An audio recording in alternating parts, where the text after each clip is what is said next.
What's up, everybody? This is the Unstuck Podcast, and I'm your host, Drew Cost. Have you ever thought to yourself, what am I doing? How am I going to stay motivated? And does this even matter? If that's you, I'm talking to you today, so grab some tea and come along for the episode. In today's episode, what we want to think about, what we want to talk about is just the journey of entrepreneurship, whether that's being a coach, a consultant, a therapist, a creator, whatever your journey is, it's a journey that most people don't see the behind the scenes stuff. And that's the stuff that actually keeps you in the game. So we want to discuss that. And I'll use some of my personal stories to help you understand how to look at this journey in a different way.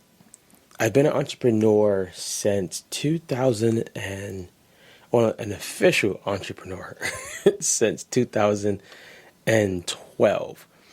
But most of my life, I was always trying to create something to sell, create something to give people away, and to do it outside of the normal way of doing it. So I was trying to get the product to the people faster, more quality, and not having to do it in the same time frame as everybody else. So I've been doing entrepreneurial stuff for a long time.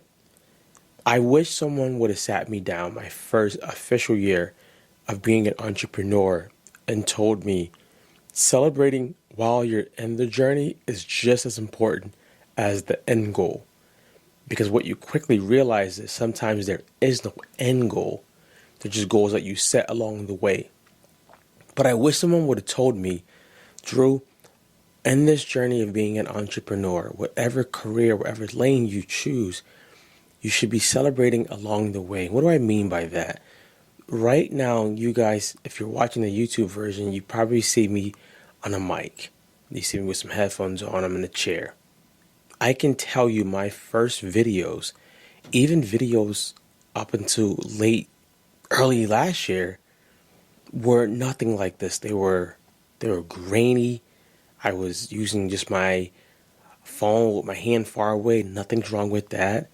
I wasn't using any editing software. I was barely using a phone editing app. And now things have changed. But the journey made me the person who I am today. And the journey that I'm taking now will make me the person who I am a year from now. And the same with you. But the whole point of this is I never was celebrating the steps I was making.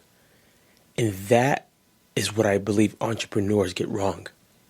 Because you get caught so much in grind mode, got to leave the good for the great, got to make another sell. Those things might be true, but there should be time in the journey. And I would argue there should be times that you set in your journey to stop and realize how far you've come. Man, you've done some marvelous things. Even if it's just starting to take this first step. If you're 5 months in, 10 months in, a year and 2 years in, you can take some time to celebrate.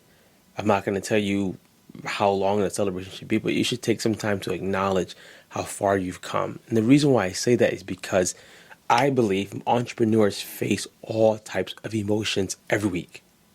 There's weeks where you're going to want to give up, weeks where you want to just throw it all away, weeks where you feel like you can go add on another client, where you can add on another service. There are things that happen throughout the week that doesn't really happen for people who work a normal or typical job. Nothing's wrong with that. A typical job, because they have a lot more security in their boss. They work, they get that paycheck, they know how much the paycheck is going to be. Entrepreneurship, you don't work, you usually don't eat unless you have a product-based business, which is really good. So on the journey, I remember when I first became an entrepreneur, I became an official entrepreneur, I became a fitness coach. And I don't know what I was crazy. Became an entrepreneur. I had left my full-time job as, I was a data entry clerk at an insurance company. And I just knew every day going to that cubicle, going to that desk, it was security in where I knew what I was going to get paid. But there was so much stuff happening, and I just kept seeing people get older and watching the older crowd. And I said to myself, I don't want to necessarily die having a good reputation only at this insurance company and only impacting doctors who I speak to on the other side of this phone call.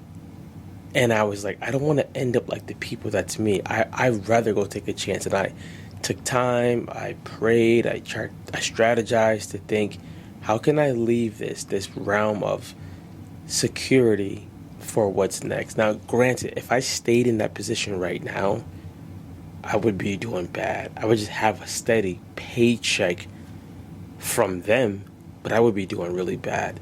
So I made the decision to leave to go be an entrepreneur. Now, here's the thing. I got out, and as soon as I started doing full-time coaching, I didn't recognize part-time coaching and full-time coaching is totally different. Because full-time coaching, now everything depends on how you show up. If you show up and what you are actually selling. And it threw me so much for a whirlwind because I had massive amounts of time, and I was following that old adage, build it and they will come. That's the biggest lie with entrepreneurship. I was following that lie, and I realized that wasn't the truth. That wasn't going to be the case.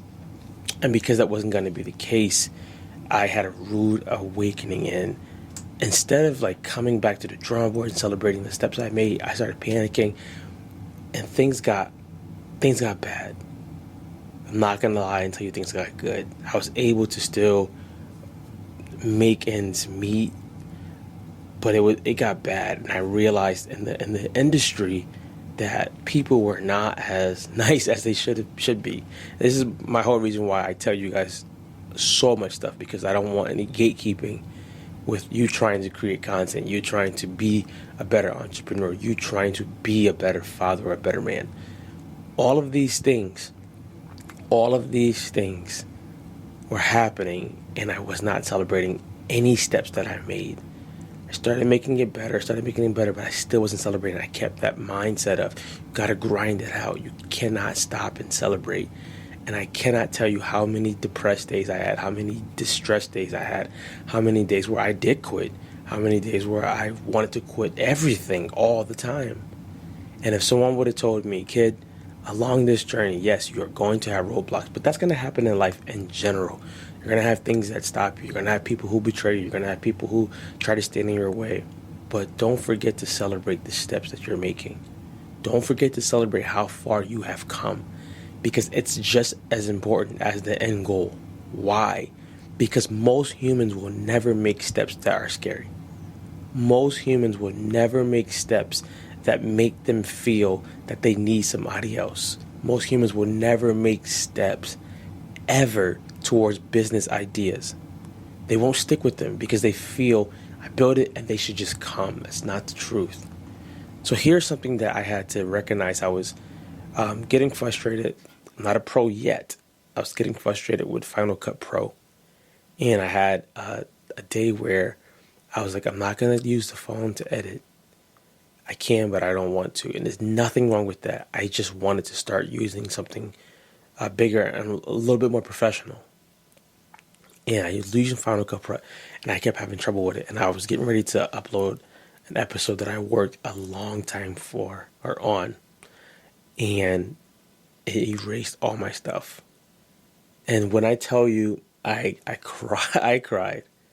I was so heartbroken and so frustrated because I had a deadline for this project and I couldn't get it out. And somehow I connected with one of my friends who's an amazing editor. And they told me, let's hop on Zoom. I get on Zoom and I remember that I'm in a quiet space, so I can't even talk. And they talk it out to me, and I'm commenting back on Zoom in the chat. And not only did I get the issue resolved, they gave me so much more insight and so much more wisdom to how to make this process better for the future, and that it happens to everybody. And I took a moment after that and I just started practicing gratitude. I started saying, dude, look how far you came from editing all your videos on the treadmill. Look how far you've come from not editing at all, just throwing things out there. Look how far you've come that you're making something that you love, something that you're good at. You're helping people with that. and they're able to pay you so that you can support the things that you need to support. Look at that, Drew. You used to be doing this stuff in 2008 and 10 and 12 for free because you just wanted to see people have a way to get their message out to the world. And look at this now. You have to realize that sometimes you need to stop and celebrate how far you've come. Because somebody else may not know that and they may not celebrate you. And it's important that you do it because you want to always remember, if you're good to yourself, if the world isn't, you know you have somebody to look forward to and that look into that helps you, and that's you. Let's say that again so it makes sense, because it probably didn't make sense. If everyone else decides that they're not going to support you, you know you have one supporter, and that's yourself. So be good to yourself. Celebrate those wins. And I dare you, if you're listening to this, tell me a win that you're celebrating. Tell me something that you've overcome. You've overcome so much. You've been through so much. Let me know in the comments. Go get unstuck, guys, and go be great.